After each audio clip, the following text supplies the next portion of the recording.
relatively very short introduction about a little bit about our framework, how we are looking at our progress with our sustainability efforts. The majority of the presentation is going to be how to be a sustainable Trojan. So I'm going to give you 6 tips on how to do that. Hopefully you walk away today really excited about sustainability and see how easy it is. And then finally, just for the format of this event, I'll take questions at the end. That way we can have folks on Zoom also ask their questions. Right? Okay, great. Hopefully this works. Okay. So to I put this slide on here because we always get asked, are you a student organization? Like, who are you? We're the Office of Sustainability. We're a pretty big team. I've been at higher ed now for almost 7 years, and it's always just been me and another person. So it's such a privilege and luxury to have such a huge team supporting our sustainability programs and initiatives on campus. So you can see there are 12 of us. Members and stuff. A couple of folks that are here, just raise your hand. So we have Ellen, who's our marketing specialist. We have Hannah Finley, who's our sustainability program administrator. She's back here.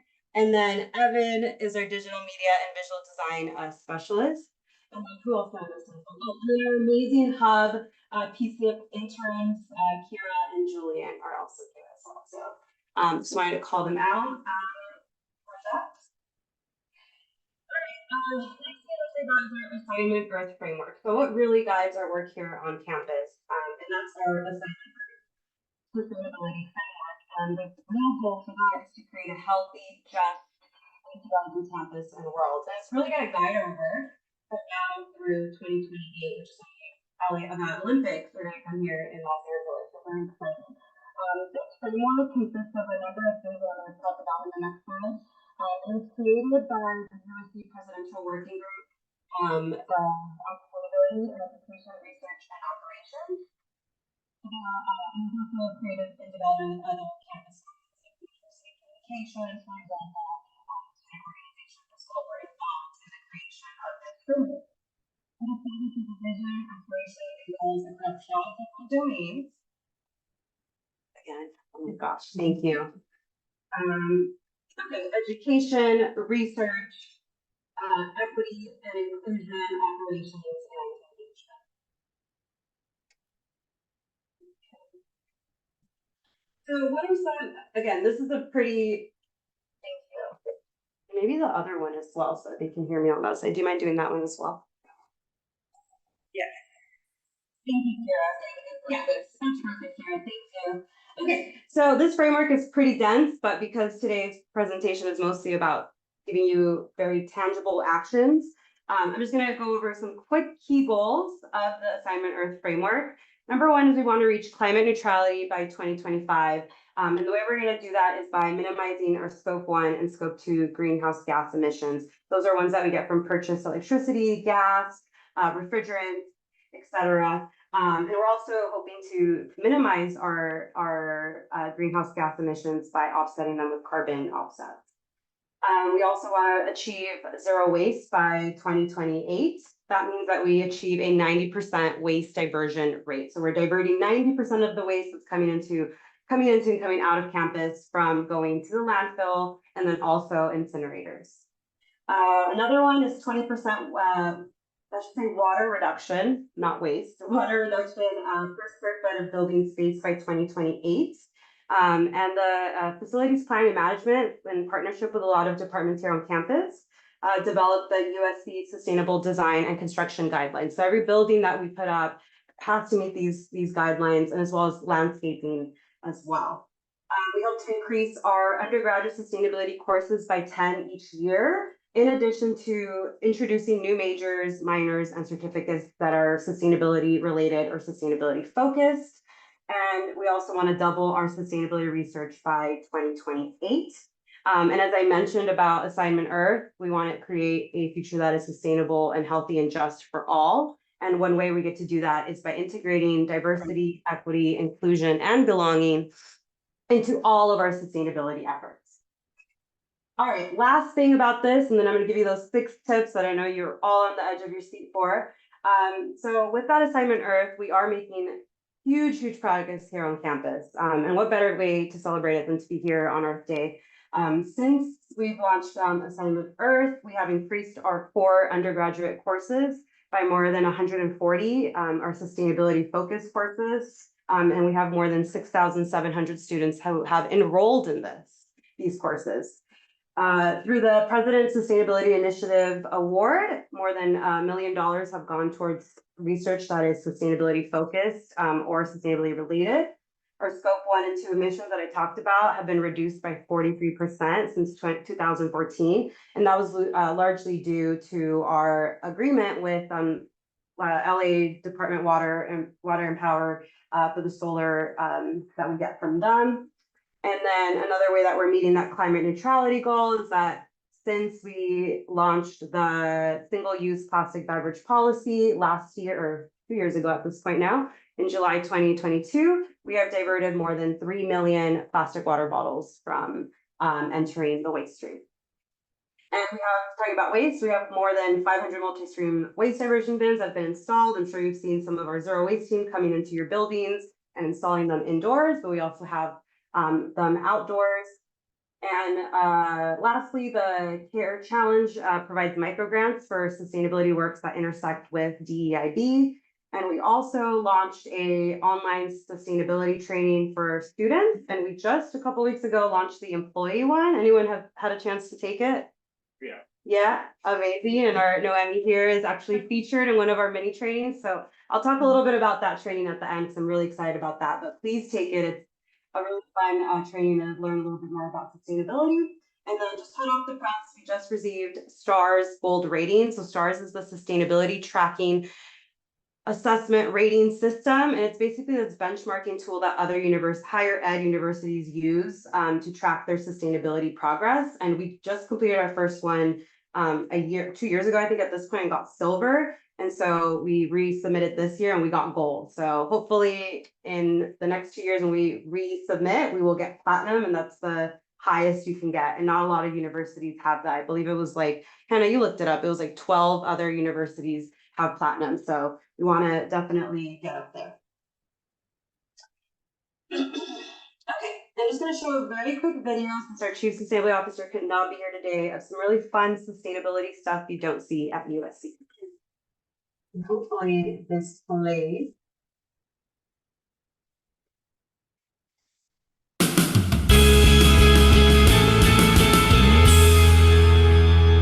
There's a lot of water under here in a stormwater filter system.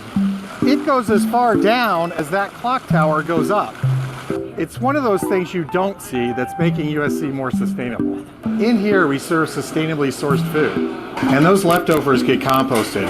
But that happens back in the kitchen, so you may not know it. These smart irrigation controllers can serve every drop, but you're busy, who would notice that? And down here in the basement, water meters, so we can measure water use in real time and detect leaks. But whoever comes down here, you don't really see electricity. 70% of ours is carbon free. And this little pony chiller hidden way down here in the basement uses way less energy to keep the Galen Center cool during off-peak hours. But it's really loud. USC has cut overall carbon emissions by 31% since 2014. And a climate neutral 2025 is just over the horizon. Thanks, Smith. All right, so a lot of fun stuff you can't see. But now we're going to talk about things that you can see and you can do. All right. Okay, so these are the 6 tips I'm going to go over today of how to be a sustainable Trojan. All right. Number 1, reduce your waste. 2, green your commute. 5, green your office. Plan sustainable events and take action. So those are the 6 that I'm going to go over today. All right, so we have, as I mentioned, over 200 multi-stream bins here on campus. One of the easiest things you can do is sort your waste. So using the landfill, recycling, and your compost streams. This is also a great opportunity for you to see where are you throwing a lot of your single-use items, or where are you throwing a lot of your waste. If you're constantly throwing stuff in the landfill, like single-use utensils, or maybe that Starbucks cup, that's a great opportunity for you to be like, okay, maybe I can switch to reusable so I'm not constantly throwing stuff in the multi-stream bins. You can also refill your reusable water bottle at a nearby hydration station. We have over 100 hydration stations on campus, and I'm going to share in the next slide this really neat tool that you can use to locate not just the hydration stations, but also the zero waste multi-stream bins. Another thing you can do is drop off any used batteries or e-waste. I know a lot of you have those keyboards, maybe typewriters just sitting in the back collecting dust from who knows how long. And so you can drop used batteries at any campus battery recycling stations. We also have one back here at the Sustainability Hub where you can come drop them off. And if you need an excuse to dust off all that e-waste and drop it off, we have a monthly drop off here at the Sustainability Hub. The last Wednesday of every month, we have a huge bin that goes right outside the door. Have your whole team come together, bring all the e-waste that you've had just sitting back there and drop it off. And then as I mentioned, one of the big things you can do, recycling is great, amazing. Recycling your e-waste is good, but one of the things that is really important is switching to reusables. And I'm going to explain in the next slide why that's important. So how many of you are familiar with the zero waste hierarchy here? No? Okay, but you will today. So the zero waste hierarchy is this triangle that kind of shows what is the best to worst strategy of getting rid of waste. So you always think, oh, I'm recycling, like, great, I'm doing my part, which is good, but recycling should really be your kind of your last resort. And that kind of sounds counterintuitive coming out of, sustainability, right? You're like, what? So you're not to recycle? No, you should recycle, but what I'm saying is you should first reduce and reuse where possible. So before you get that plastic water bottle that you are going to recycle, great, recycle it. Maybe switch to reusable, or when you're having meetings, switch to reusable mugs.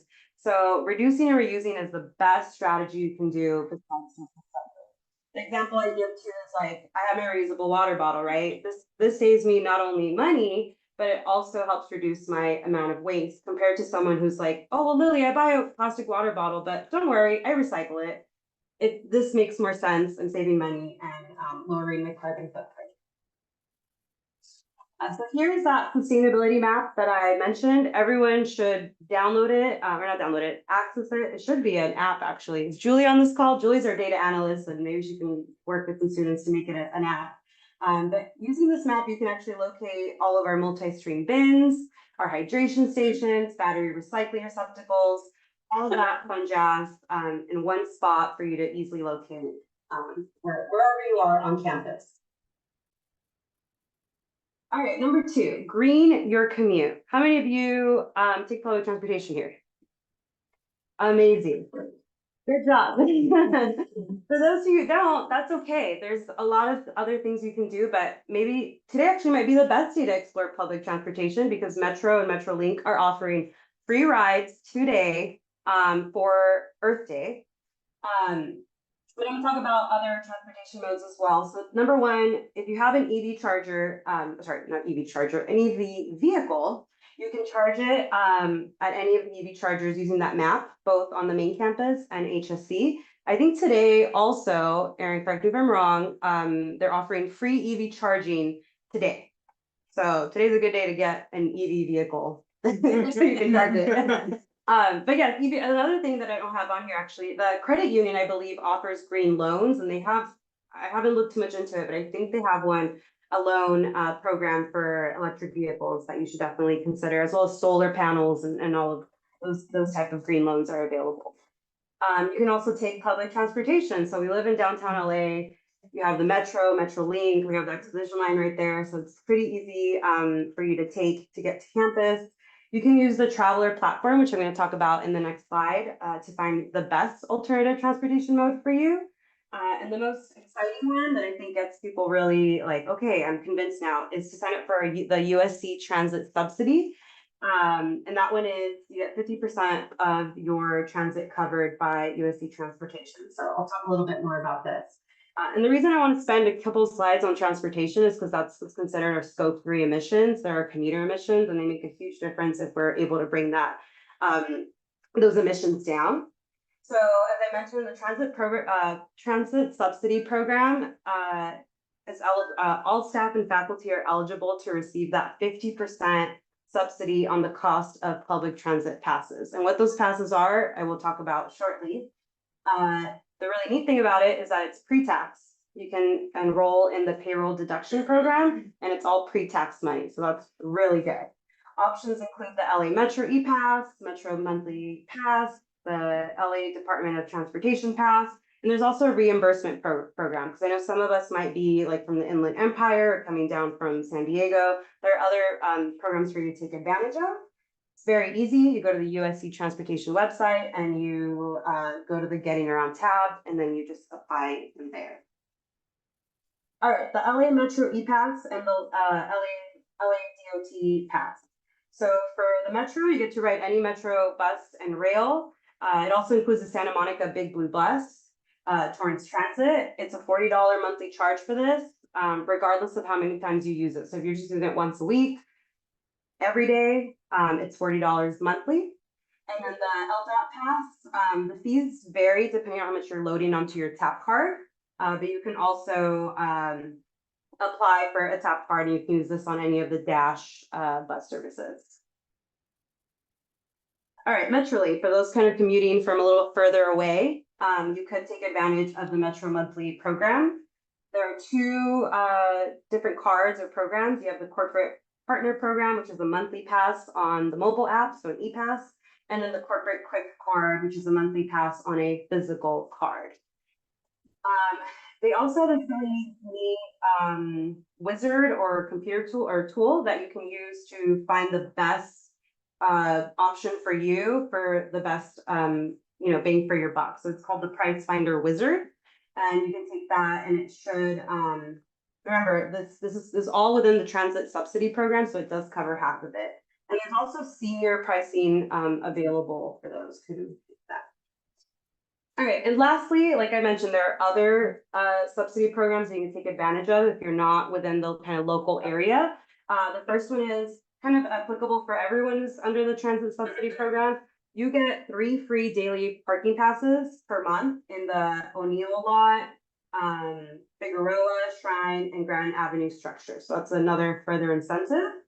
You can also, if you're a new hire, pretty newly hired, 30 days, you can get the Go Metro to Work free pass. And then everyone enrolled in the transit subsidy program can also enroll for the Guaranteed Ride Home program. So that basically guarantees that if something happens with the Metrolink, like the line is down or the bus is out of service, you're going to have a guaranteed ride back. You're not going to be stranded here at work. You'll get to go home. And then if you're not in the LA basin, you can, and there's a local transportation service for you, you can still apply for the transit subsidy program. You just have to apply for it, and then you just submit a copy of your receipt for reimbursement to USC Transportation. So as you can see, there's a lot of different options. I know it's probably really overwhelming. You're like, wait, LA dot, Metrolink, like, why are you saying all these acronyms? I know it's a lot of information, but one thing I would like to point you to is the Traveler platform, and it basically does a way better job than I just did explaining all these, and it will be more relevant to you to see which of the options make sense for your commute to and from campus. So it's an online dashboard. I'm going to show us a screenshot of what it looks like. But it has all of your different transportation mode options, like the USC buses. We have shuttles around here as well, car and van pooling, zip car, DART, and enterprise car rental. This is what the Traveler platform looks like. So it's almost like Google Maps, just a little fancier. And so you put your start destination, or sorry, your start location to your destination, and then it'll also tell you like kind of the commuter cost of doing this, and it'll give you a list of different options for you to get to and from campus. Okay, so what was it for transportation? Number 3 is buy green. So when you can, supporting local businesses not only helps save money, and it also supports local vendors, but it also helps reduce your food miles. So the distance that your food travels to get from wherever it's harvested to your table, right? So the Trojans Farmers Market is here on the main campus at UPC. It's every Wednesday from 11 a.m. to 3 p.m. up until I think this week might be the last Wednesday that they have it. They don't have a Trojan Farmers Market during the summer. And I believe HSC, the tech campus, also has a farmers market. I don't know when theirs are, but if you go to their website, you'll be able to see. They have produce, local vendors, like honey, people selling like artisanal things, all that fun jazz for you to check out. You can also support local businesses through the Trojan Shop Local. So this is an initiative through the DEI office where it's local businesses in the area. So it could be coffee shops, restaurants, goods, all of that. If you go to the Trojan Shop Local website, they have a list of all these businesses that you can support for your own personal shopping, but also a lot of you may be doing purchasing for your offices or for events. So that might be a good way for you to not only support local vendors, but also shop locally.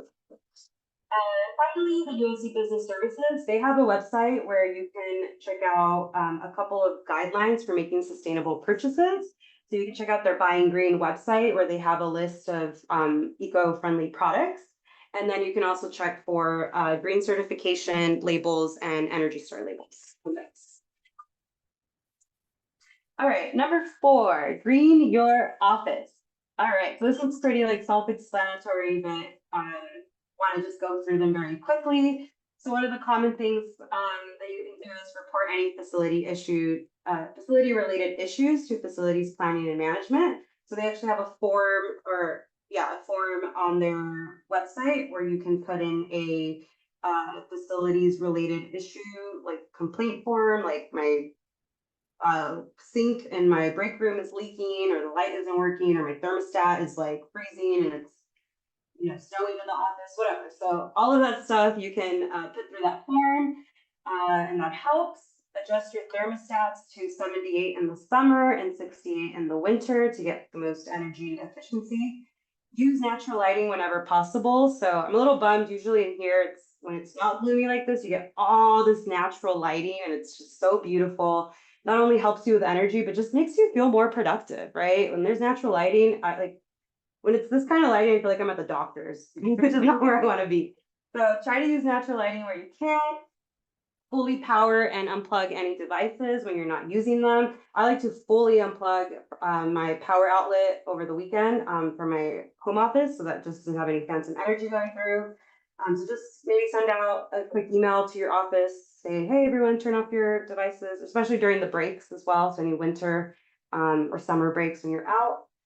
Recycle the e-waste, so everyone knows where can you come on the last Wednesday of the month? The hub, exactly. So any e-waste, you come to the hub, drop off your e-waste, come do some work, heat up your lunch, all of that. And then lastly, champion sustainability in your department. So if you notice you have a coffee maker and it has I don't drink coffee, so please help me. What are they called? The pods, the K-cups. Mm-hmm. K-cups? Okay, sure. K-cups. If your office is constantly using K-cups or plastic cups or any of that stuff, you definitely want to, try to switch over to something that's a little bit more sustainable. And I think I'll talk about the single-use plastic beverage policy as well. So.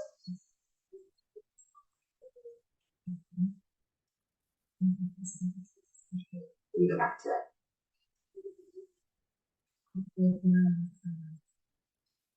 That's a good question. I don't know. It may say it on the website. I wouldn't want to say something I do not know, so I will get back to that person. I will ask Effie to see what it looks like. I'd be curious if it's on their website. I don't think it is, but we'll find out. Great question. Okay. Where was I? Number 5, plan sustainable events. So I know some of this could apply also for just your office if you're not planning events. But many of us may be planning events for our office or department. And so we want to just point out a couple of these resources that are available to you. We have on our Gateway website, which is really easy to remember, sustainability.usc.edu. We have a Make Your Event Sustainable page where we list a couple of things that you can do to lower your footprint for the event, encouraging your attendees to bring a reusable bottle, using compostable eatware or reusable eatware, even better. So we have a whole list of all those things that you can check out on that webpage. We also work a lot with the Workwell Center, and they have a University Healthy Meeting and Events Guide. where they list a lot of those same things, as well as healthy foods that are plant forward. You can also make your event zero waste. So FPM, on that same website where you can put your facilities related issues, there should be a checklist for planning a zero waste event, and it'll kind of walk you through everything that you need to know so that you reduce the amount of any single use items. You can also request, I believe any event over 25, you need to put a request for waste bins. So the ones that we have here, I know folks on Zoom can't see them, but they're these large like cardboard bins that are for events that are multi-stream for landfill, recycling, and compost. Lastly, as I mentioned, in July 2022, the university adopted the single-use plastic beverage policy. That basically requires us to not have any plastic single-use beverage bottles on campus. So wherever you go on campus, that's probably why you notice that there's no plastic like Dasani bottles. They're all aluminum or canned bottles. Same thing for like any of the juices or sodas. And so for any of your events, you want to make sure that you're in compliance with that policy.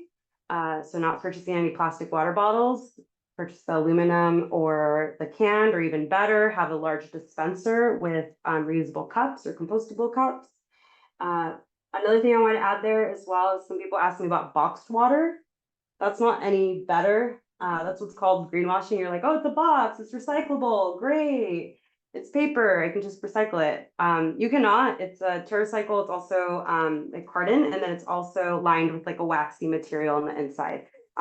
It has to have a waxy material inside, because if not, it would just drench the cardboard and you just have soggy boxes of water. So best option for you would be a large dispenser, or encouraging your attendees to bring a reusable bottle. We have over 200 hydration stations between two campuses, so that's another option for that. And it provides I forgot to mention this in the other slide, why you should use the hydration stations. It gives you a quick break. It really does. So I try to get mine. I don't like buying the 40-ounce Stanleys, because then I will never get up. So I purchased like the 18-ounce. And so it's just a great stretching break to just get up, take a little break, and refill it. And the same thing for your guests. If they're in an event and someone's talking for hours and hours, you want to have them get up and stretch legs. And we have that plastic beverage bottle toolkit. So if you don't know where to start or feel overwhelmed by all this information, there is a toolkit on our sustainability website that you can use to find which options make sense for you. And then when possible, provide plant forward food options, or if you don't want to do vegan or vegetarian, choose meats that have lower carbon footprints, like fish or chicken. Any of the white meats are usually a little bit lower than red meats. And most importantly, remember the zero waste hierarchy when planning your events. Reduce and reuse first. And I just wanted to highlight one department on campus that is doing this, because I'm throwing a lot of information and you're probably like, wow, there's a lot. Like, is anyone even doing this? Like, yes, there are a lot of departments and staff doing this already. So Crew, they throw one of the biggest events on campus, all right, which is commencement. And it's 2020. And so during commencement, they deploy tons and tons of the multi-stream waste bins all throughout campus. They encourage their attendees to use the hydration stations, and they've also in the past have reduced paper waste by printing less ceremony programs. So for you, this could look like placing that FPM order to get your waste bins for your event or your meeting, encouraging your attendees to bring their reusable bottle, not printing an agenda, printing it out electronically instead. That's what it can look like at a smaller scale. All right, and the last one is take action. That's very vague, and there's a reason for that, because there's too many things and I couldn't think of how to better categorize it and just do all these amazing things that I'm going to talk about.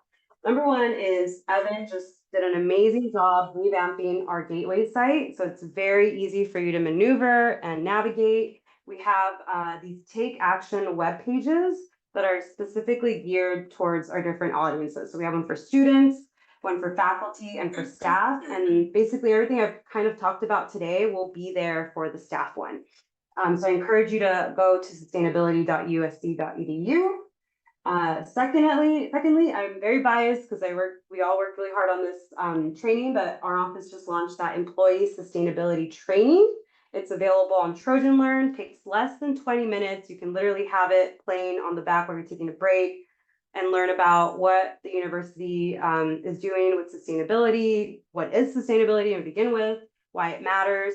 And then it has these short optional, like 2-3 minute mini trainings that are geared towards different topics. So we have one on promoting sustainability on campus, promoting sustainability in your job, promoting sustainability at home. So today I'm giving you things that you can do here on campus, but if you want to learn more about what you can do at home, definitely take that very short training. And then we have one geared towards faculty. So if anyone here is faculty or works with faculty, we have a mini training for that as well. So please take it, and we're hopefully in the fall going to do some kind of giveaway. And so if you take it, you will be entered to get that giveaway. Explore the Sustainability Toolkit. So again, another partnership with Workwell. We created the Sustainability Toolkit that has sustainability bingo, has different resources, the location of the battery recycling, all this fun stuff that you can check out. And more importantly, urge your leadership, urge your department, your office. Like, this room could only fit 45 people, but I know all of you touch a number of facets here on campus, such a number of different groups and staff and faculty and students that you can spread this word, and it becomes a domino effect, and then we can meet our assignment risk goals. So share what you learned today. All right, so there's that link, that QR code for the training. So it's really easy to remember as well. It's just the gateway/employee sustainability training. Okay, are there any faculty on here or on the Zoom? I guess I'll do it very quickly, but we're going to share the slides after everyone who's here. So if you work with any faculty or there are any faculty in the Zoom that I cannot see, we have a number of stuff available, that mini training on the employee sustainability training. We have the Sustainability Across the Curriculum initiative, experiential learning guide for sustainability. And then we also have a couple of sustainability related databases. You don't need to be faculty to access these. The reason I want to share this slide is because I sometimes like to go in there and just like for fun, see what kind of courses and research there are. But we have our USC course finder. It lists all these courses on the USC campus that relate to the sustainability development goals. We also have one for research, and then we have our sustainability data hub that a lot of courses like faculty can use to integrate into their curriculum. So you have data on like the waste bins, hydration stations, all of that, and you can make a project or some kind of group work around that. Okay, with that, I am done talking. I just wanted to share one last thing, which is our Stay Connected. We're on almost every platform at the moment, I believe. Instagram, TikTok. Sorry, I don't use any of these besides probably Instagram. And even then, I'm horrible. Instagram, TikTok, X, Facebook. Whoa, Facebook looked weird for some reason. YouTube, and then we also have a newsletter. So once a month, Erin puts together this very beautiful newsletter with upcoming events, opportunities, news. It's just a once a month. We won't bombard you, we won't spam you. So definitely encourage you to check that out. And then we also have the Subdate, which is the Slack work channel, or not work channel, workspace, where we have different channels that you can kind of use to stay connected with these events and internships and jobs and postings. The Subdate I think would be very helpful for staff, because sometimes people might have a question I get comment is like, well, I have all these like file folders, or I have all these like things that are in good condition and I don't want to throw them away. Is anyone interested in having them? And so you can use the Slack channel to post like, hey, USC staff, anyone need 50 manila folders? I have them in my office. I remember I used the Slack channel to get these really cute espresso cups for the hub. And they're very cute and very beautiful. I got them, and so I'm so happy to get them off their hands. So definitely encourage you all to sign up for the newsletter and sign up for the Slack channel or workspace. Okay, with that, thank you so much. I will leave my information. You can email me, or for those who are in person, you can also come and chat to me after. But I think we'll open it now to some questions. Thank you.